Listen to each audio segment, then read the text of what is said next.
Hey guys, how's it going? Today we're covering another patch rundown. Today we're covering the patch coming out November 11th, so let's just jump right into it.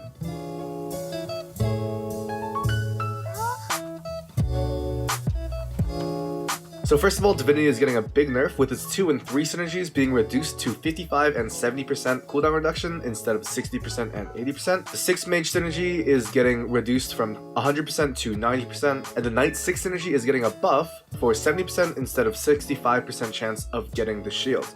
3 pieces are getting buffed. Argali Knight is getting a small buff to its HP, Rogue Guard is getting a buff to its skill damage, and Shining Archer is getting a buff to its base attack damage. So how do I think that this is going to be affecting the meta? So first of all, it's important to note that Divinity is really strong right now. So definitely the Divinity Mage nerf is justified.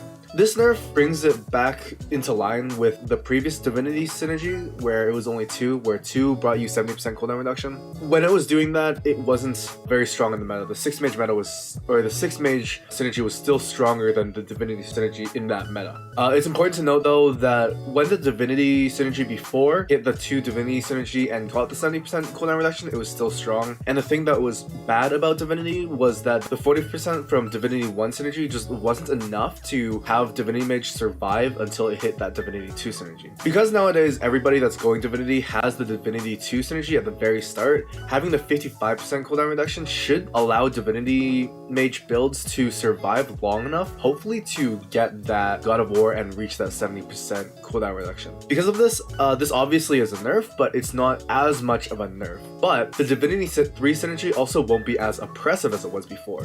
Things like Storm Shaman at the Divinity 3 synergy was up almost all the time. It was a little bit too oppressive to even be able to play against, so hopefully now the Divinity 3 synergy will still have vulnerabilities, because I didn't really feel like it had very many weak spots at all. Next, the Mage 6 synergy. I don't know if this nerf was really that justified, because Divinity Mage using the 3 Mage synergy is a lot more oppressive than the 6 Mage right now. But it's important to note that if Divinity wasn't as strong as it was right now, the 6 Mage synergy would probably still be the strongest build. So I think that this nerf is probably justified, although you aren't seeing that many 6 Mages right now. The Knight 6 buff is a surprising buff because Knights aren't all that weak right now. The thing about Knights is that they have a really bad matchup against Divinity, so no matter how much you're buffing Knights, they're gonna lose to Divinity no matter what.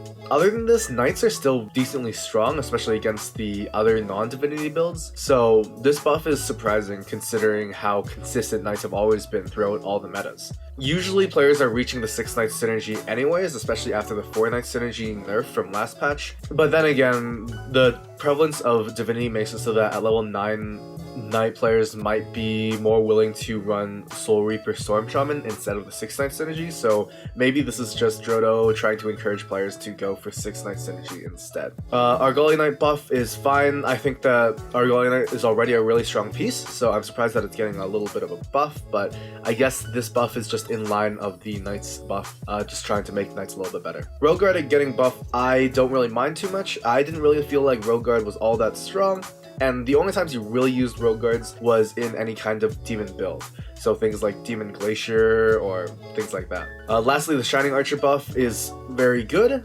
She's not getting buffed very much, but small damage buffs might have a little bit more impact than you might expect them to. The thing with Shining Archer is she has really low attack speed and pretty much wasn't used in any Hunter build unless you were running Feathered Hunter, because of how poor Shining Archer's skill is and how weak she is generally as a Hunter because of her low attack speed. You look at things like Agassiz Ranger and Dwarf Sniper, those function so much better as Hunters than Shining Archers, so this buff is definitely justified.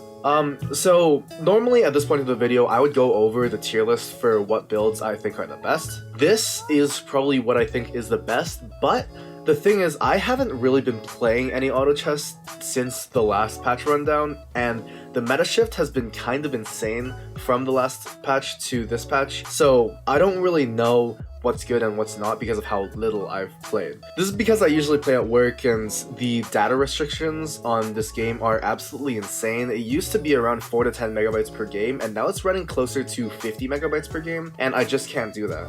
I don't really bother playing auto chess at home because I'd much rather just play with my friends, play other games. So because of this, I would very much encourage you guys to take this tier list with a very large grain of salt. With that being said, I still think Divinity Mage is going to be the strongest. Glacier Knights I've put at second place just as an overall power level, but since Divinity Mage does so much better against Glacier Knights, they're probably not actually that good. They're probably below Hunters, honestly. 6 Mage I think will still be strong. Assassins have a great matchup against mages, and they do okay against Divinity Mage as long as you high roll with Assassins, which is what you need to do anyways. So if you're having success with Assassins, you're gonna have success with Assassins against Divinity Mage and other strong builds. Hunter Warrior I think is gonna be pretty decent because of how easily they can run that Marine bonus, and they can even run 4 Marine and 6 Hunter if you want to do that weird build that Pure June was pushing, the 6 Hunter 4 Marine bonus that I don't think is very good, but I haven't played it, but it just seems super inconsistent to me. Lastly, I'm putting Dragon Knights just because of how the Knights have been buffs. I'm not putting in Feathered builds or Beast Warrior because I think that Divinity Mage just does too good against them and will just oppress them out of the meta, honestly. I could still see Feathered or Beast Warrior still doing fine. Feather probably will still be the go-to build out of an open fort, but I could definitely see people just transitioning to Knights instead at this point. But anyways, that was a really short video because I didn't have a whole lot to say because I haven't played a lot, but thanks for watching. I really appreciate it. Make sure to subscribe to keep track of when my other videos are coming out, and check out my Auto Chess 101 series. With that out of the way, thanks for watching, and I'll see you guys in the next one.